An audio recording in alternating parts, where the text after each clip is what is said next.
Matt Lenihan Boxing Social in association with Empire Fights on our Kings.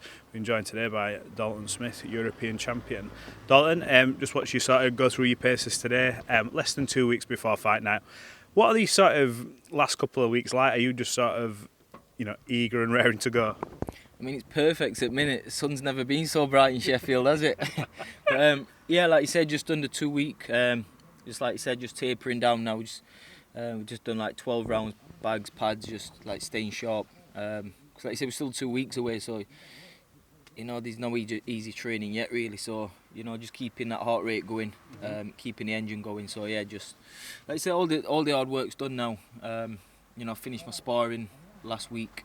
And yeah, just feeling good. I've had some good prep. You're coming into this off a blistering performance. Your opponent's coming into this off, I think, 8 consecutive victories as well, so he'll be at higher confidence. The importance of this fight, I know you've got your eyes and other people keep talking about other fights, but it can't be overlooked how important this unlocks the doors to a world title fight, to other big domestic clashes. Does it feel different, this one, knowing it is kind of the final step before you do find out how deep you can swim? Ideally for me, this is my world title fight. That's why I've put a lot into my camp. Flown sparring partners from the other side of the world. And like you said, for me, this is my world title fight because I know what can come after it. So, Matthew Germain, if he thinks I'm overlooking him, thinking too far ahead, he's wrong because, like I say, he's my world title fight. Yeah. You treat every opponent the same with the utmost respect. Everyone I've seen how diligently yourself, your dad works as well in the gym. What is it going to be? What type of performance are you expecting? Do you get a feel of it in the sort of first round and have an inkling? The last one was sort of, I think we had a feeling the writing was on the wall quite early with how accurate your punches were landing. But is this a performance that's going to be, putting everybody on notice? I mean, it's hard to say. It's a fight at the end of the day. You've got to learn to adapt to any situation from the first bell. But I think if you look from our performances, I don't go out blasting people out the first round because I like to feel the rhythm and stuff. But if I land early, then I'll take advantage of it. Example from my last fight. But I'm expecting. Matthew Germain is, I think he's 11 with the IBF. Solid opponent. So I'm not going in there laxy-daisy. I'm going in there switched on, and like you said, from the first bell, we'll see what his tactics are, and we'll work it from there. You've always stuck to your guns, and you've always said, look, names. We all know you've been linked with Adam Azim for as long as day, but you've always said, look, if I don't come on, I'm on a good path with the WBC, and you are now in a prime position to fight Alberto Puello should you come through with this. I know you won't look that far ahead because every fight's a banana skin and everyone throws up something different, but the fact that as well we're hearing that all these organisations, PBC, Top Rank, Matchroom, Queensborough, they're all going to be working closer together now. Is that sort of a bit of a relief? Because in a bygone era, like if you cross, they call it crossing the other side of the street, some promoters won't work with each other, but that's a realistic possibility should you get through this. Puello in the States, ideally for you in Sheffield. Is that sort of a bit of a buzz knowing, look, this is realistic, this can happen? Exactly, and that's why I said this is my world title fight, because like you're saying, with the promoters working together, it's good for boxing. In the past, promoters have not been able to get fights made because they don't want to do deals. So yeah, I mean, a good performance here, and I can have that world title shot, and hopefully ideally here in Sheffield, but like you say, it is what it is, and I just know 2025 I can be a world champion. You've collected every belt along the way. You've done it the traditional way. Are you pleased you've done it this way? Because you see some fighters skip levels, and it's hard once you've made that jump to come back and sort of rebuild. But you've done it step by step. I think your matchmaking's been, incredible to a T to this point, and you slowly stepped up in levels. And then after this one, obviously, touch wood, everything goes right. It is the big one. Yeah, exactly that. And like I said, I've been into boxing from a young age. Seen all your greats from Britain, and they've had that traditional route, and I just think from the fans and the viewers, you get more respect because I've not avoided anyone. Anyone who I've had to fight to get those belts, I've done so, and there's quite a lot of fighters what skip that route, and hence the reason. There's easier ways to get to the top, and I've not done that. Every belt I've wanted, whoever's been there, I've fought, and I just think you get more respect for that, and for me, I think once my career is done, I can look back and I've got all those beautiful belts in my house. Yeah.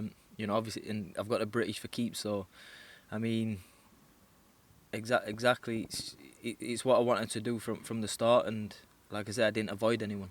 I remember you fighting on, I think it was Josh Warrington and Kiko Martinez. Were you on that undercard, were you? Pretty sure. Yeah, I was. I boxed Ray Moylette on that fight. You were. I remember the press conference, and at that point you're on the bottom table, and we were talked about as this next big star, and then you look a couple of years down the line, and you're not only fighting in big fights, you're headlining as well in the steel city of Sheffield, and on the cusp of all title.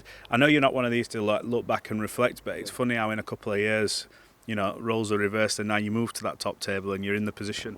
Exactly, and I feel honoured that Josh is on my undercard. Do you know what I mean? I was going to get to that, but you go on. didn't want to say it, but no, I was gonna. Yeah, obviously Josh, for me, what he's done, obviously, he's a legend in the game, and obviously, like you say, in those couple of years, how the tables turn, and but look, it's just hard work. Josh has probably done it himself. He's been on the bottom table, and then he were at the top and had the others, and obviously, I know it's only a comeback fight for Josh, but it's like you say, I'm on that top table now, and all it comes down to is hard work. He did the same. Obviously, he achieved the best in boxing, world champion, and yeah, of course, hopefully, I'm confident I'll achieve what Josh has gone on to do. You're going to say that must be a bit of a strange moment, when you were that young kid, and now it is roles reversed, and I know Josh is coming back for.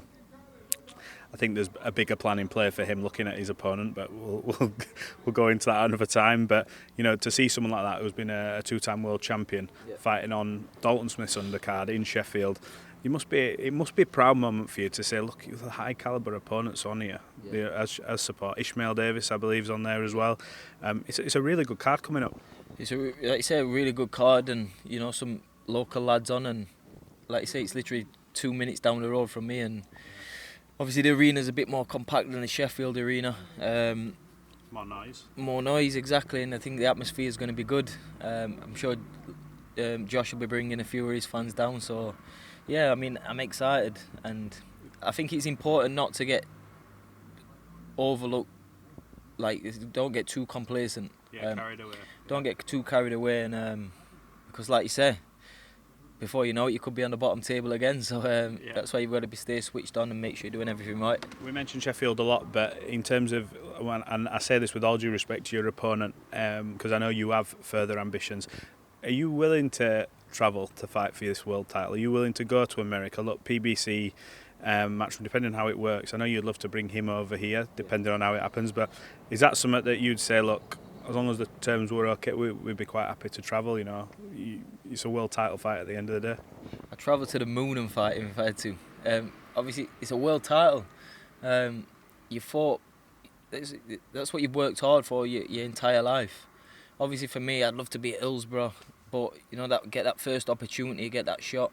I'll go and fight him on the moon, wherever it is wherever. But, obviously, if I had to pick, I'd want it here in Sheffield, because, obviously, I'd bring the bigger crowd, the better atmosphere. It'd make more sense to have it here. So, I mean, hopefully, obviously, like I said, don't look too far ahead, but I'd love to have it in Sheffield.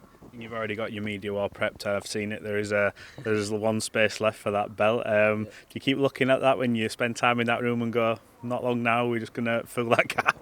Do you know, like the position I'm in, I just think it's mad. Obviously, we always say, I want to be a world champion, I want to do this, do that, but it's just words.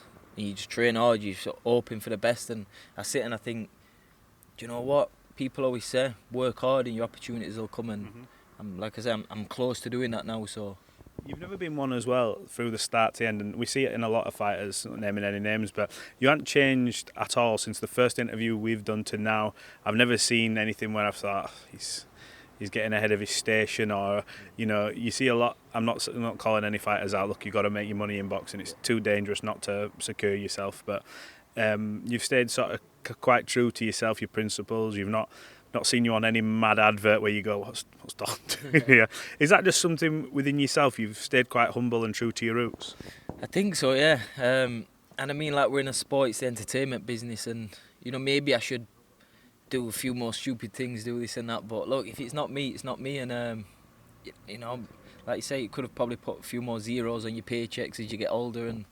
But look, I started in the game who I was. I want to finish it who I was. I don't want to be anyone different. So hopefully people will just, like you said, take to me. And I'm not being funny. I'm probably one of the only very few headliners in the UK. And I've not had to do anything stupid. I've just been myself. People have liked me for who I am, and we'll just keep it that way. 100%. Look, last one for me.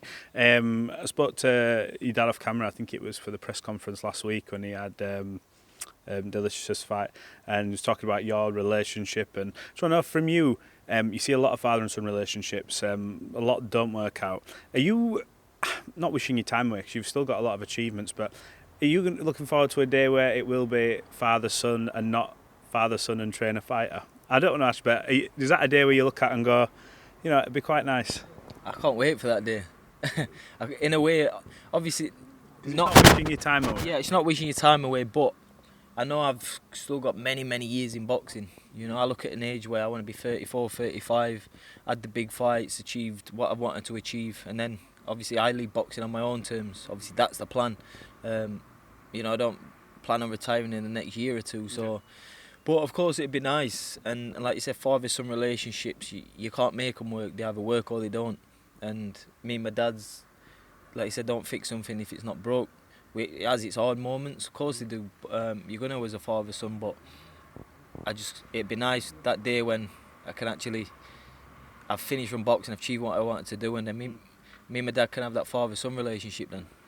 Do you do much outside of boxing? Obviously, I know he's here. He said to me, "Look, I'm back here tonight, Matt." He says it's not for pros, just up in the gym. But is there going to be a point where you can go and look? I know you share experiences together. These camps, you do have the downtime in the moments, but where you can, I know you're quite active when you're out your camps. I see you fishing or doing something, climbing some mountain somewhere. I know you don't stay stale, but you're looking forward to having them moments and sort of fitting them into your schedule once it's all done. Yeah, I mean, apart from the gym, we don't really do much. Obviously, we've got into golf the last 6 months. Are you getting better? Thanks to Mick Conlon. I am actually getting better, actually. We're catching Mick up soon. He'll not be happy with that. But but I mean, apart from the gym, we spend a lot of time around each other. So for me, spending more time with him, I'll be bald even quicker than him. Do you know what I mean? So I mean, we keep the relationship in the gym. And it's just nice. You need your downtime outside the gym as well, so you've got to balance it. Yeah. Well, look, it's going to be an interesting sort of couple of weeks. Your fight week as well comes on the same week as stablemate Liam Cameron as well. Could be a really good week for that gym, providing everything goes okay. I look forward to seeing you when I get back, and we'll catch up fight week, matey. Thank you for your time. Top man, appreciate it.